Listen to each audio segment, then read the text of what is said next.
Why are PGA Tour critics suddenly going silent? And how did one round of golf just become the most important moment in Live Eve's entire existence? Let's be brutally honest about where Anthony Kim was just months ago. This is a player who vanished from professional golf for 12 years. 12 years. He didn't take a break or step away temporarily. He disappeared so completely that people genuinely wondered if he'd ever be mentally or physically capable of competing again. The rumored insurance policy that paid him millions to stay retired. The injuries so severe that doctors reportedly told him his Achilles might never heal properly. The isolation so complete that sightings of Anthony Kim became urban legends debated on golf forums like Bigfoot encounters. When Live Golf announced they'd signed Kim in 2024, the golf world reacted with a mixture of curiosity and mockery. PGA Tour media treated it like a publicity stunt. Golf Digest ran pieces questioning whether Kim could even make it through a full tournament. Analysts laughed openly on broadcast, suggesting Live EV was so desperate for names that they'd sign anyone with name recognition regardless of whether they could actually compete. The narrative was set before Kim hit a single shot. This was going to be a train wreck, a cautionary tale about what happens when you try to resurrect a career that died over a decade ago. And for months, the critics looked right. Kim's early Live performances were rough. Flashes of the talent that once made him one of golf's brightest stars, buried under visible struggle, rust, and a body that clearly hadn't competed at this level in over a decade. Every missed cut became ammunition. Every bad round was proof that Liv's second-chance narrative was a joke. The whispers got louder. Kim should retire again. This comeback is embarrassing him.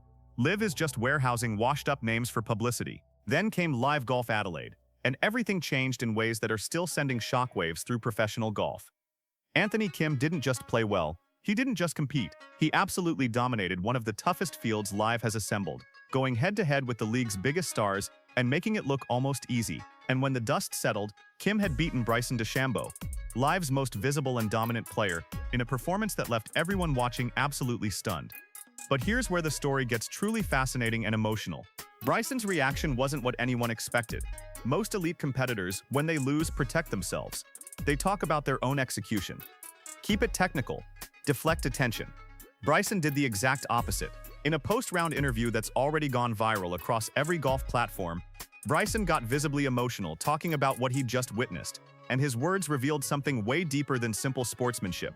If you're getting chills from this story, smash that like button and subscribe, because what Bryson said next shocked the entire golf world. Bryson called Kim's performance flawless. Not good. Not impressive. Flawless. He said Kim didn't miss a shot. That watching him play was like witnessing someone operating at a level that Bryson himself was struggling to match. Think about what that means for a second. The player who just lost is calling his opponent's round perfect. That's not standard post-match courtesy. That's Bryson staking his reputation on the statement that what he just witnessed was legitimate, world-class golf. But Bryson didn't stop there. His voice cracked slightly as he talked about Kim's journey, saying this is one of the greatest comeback stories in sports history. He mentioned Kim going from the lowest of lows, nearly leaving this earth entirely, to standing on a golf course, competing at the highest level again. The emotion wasn't manufactured or performed for cameras. This was genuine, raw feeling from a player who understood exactly how significant this moment was. And then Bryson said something that's already being dissected and analyzed across every golf media platform. He said Kim's success shows what live golf can provide. The opportunities the league creates for players who need a different structure, a second chance, a pathway back to competition that the traditional tour system doesn't offer. That statement, coming from Bryson in that emotional moment, wasn't just about Anthony Kim. It was about Life's entire reason for existing. Because here's what's really happening beneath the surface of this story. Anthony Kim's performance just became the most important validation live golf has ever received.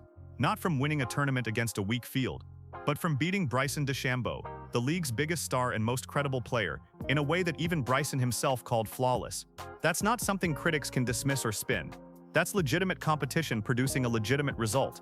The reaction across Live was immediate and intense.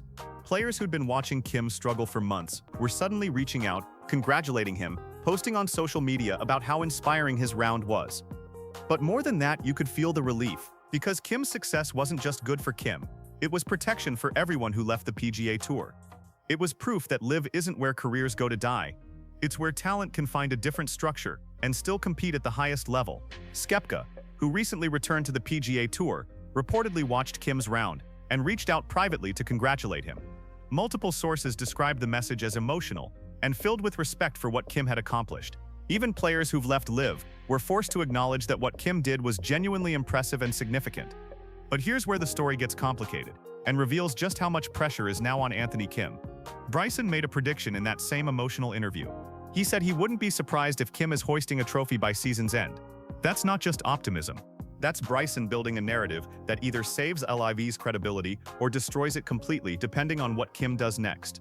Because the uncomfortable truth is that 12-year comebacks don't follow straight lines. Kim will have bad weeks. He'll struggle. There will be moments when the rust shows and the body breaks down and the mental demons come back. And when that happens, every word Bryson just said becomes a test. If Kim sustains this level and continues competing, Bryson looks visionary and LIV's second chance narrative becomes bulletproof. If Kim collapses and fades back into irrelevance, Bryson just attached his credibility to a failure that PGA Tour critics predicted from day one.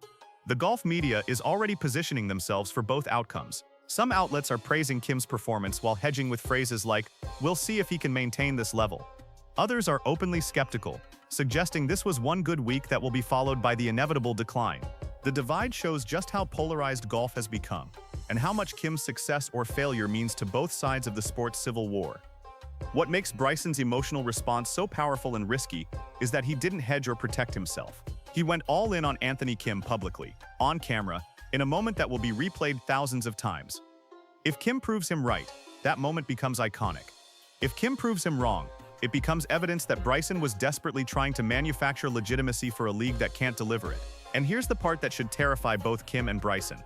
Kim's next tournament isn't just another event. It's a referendum on whether Adelaide was real or a fluke. Every shot will be analyzed, every score will be compared, and the entire golf world will be watching to see if the comeback can sustain or if it was just one magical week that can't be repeated. Behind the scenes, live executives are reportedly thrilled but nervous. Kim's performance gave them the exact storyline they've been desperate for since the league launched. Proof that live competition matters. Proof that players can thrive in their format. Proof that the league isn't just an exhibition series for retired stars collecting checks, but they also understand that one performance doesn't change the broader narrative unless Kim can build on it. The pressure on Kim now is absolutely crushing. He's not just playing for himself anymore, he's carrying LIV's credibility on his shoulders. Every tournament becomes a statement about whether the league works. Every bad round becomes ammunition for critics, and every good performance becomes proof that Bryson was right to get emotional and stake his reputation on Kim's talent. What Anthony Kim did at LIV Golf Adelaide wasn't just beat Bryson DeChambeau. It was force the entire golf world to reconsider everything they thought they knew about comebacks, second chances, and whether LIV Golf can actually deliver on its promises. Bryson's emotional response wasn't just sportsmanship. It was a player recognizing that he'd just witnessed something significant enough to change the conversation around the league he's bet his career on. LIV Golf players can't believe what Anthony Kim just said.